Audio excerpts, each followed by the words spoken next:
всем из кубанской, казачьей станицы Гастагаевской. В первую очередь хочу выразить признательность всем нашим зрителям, подписчикам, кто остался неравнодушным к заболеванию нашего маленького ребенка. Он нас немножко подкашливал, першило горлышко и так далее. И в связи с этим люди прислали очень много рецептов разного рода. Там и народные средства, и все прочее. Некоторые рецепты настолько интересны, что очень захотелось ими с вами поделиться. Смотрите. Здравствуйте, Лилия. Посмотрела сегодня ваш ролик. Заболел, подкашливает Игорешка ваш. И думаю, наверное, надо поделиться рецептом, очень хорош от кашля. Берем, сразу быстренько начну рассказывать.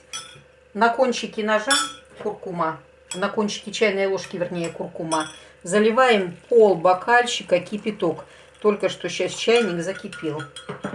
Все хорошо размешиваем. Размешиваем. Накроем крышечкой. Пусть немножко постоит, чтобы немножко остыло. Добавляем 4-5 можно горошка перца. Черный перец горошком. Так, его нам нужно хорошо размять.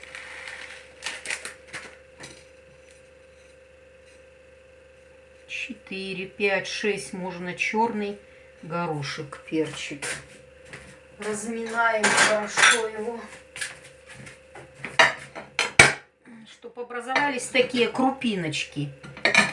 Заменять черным молотым перцем нельзя, потому что здесь больше эфирных масел. Ну что сейчас этот перец черный молотый? Придорожная пыль. Ой, здесь такой сразу аромат пошел.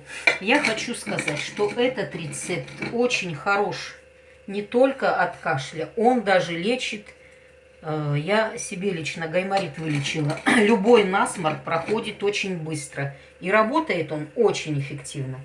Лучше его всегда на ночь выпивать, вот этот раствор.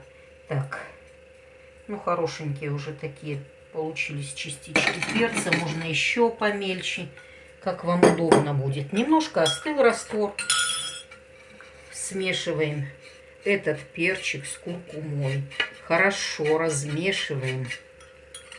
Пусть еще постоит немножко, минутки 3-2, чтобы раствор был теплым.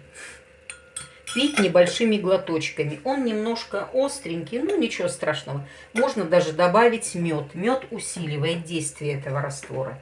И вот пока мы жили в Анапе, никто из нас, я, муж, дочь, не кашлянули, не чихнули. Сюда приехали домой. Естественно, инфекции столько много, всякой разной. Тоже заболели. Кашляли, насморк был. Попила я 2 дня, наверное. Гораздо лучше стало. Не надо никаких антибиотиков. Лилия, лечитесь все, дай вам Бог здоровья. Все, можно пить, раствор готов. Пока. Спасибо вам большое. Я пока не успела опробовать эти рецепты на нашей семье. Все впереди. Но если у вас есть что-то аналогичное, интересное и то, что вам помогает из года в год, делитесь, пожалуйста, присылайте свои видео на наш WhatsApp. И есть возможность, что мы тоже ваши видео разместим. Всего доброго.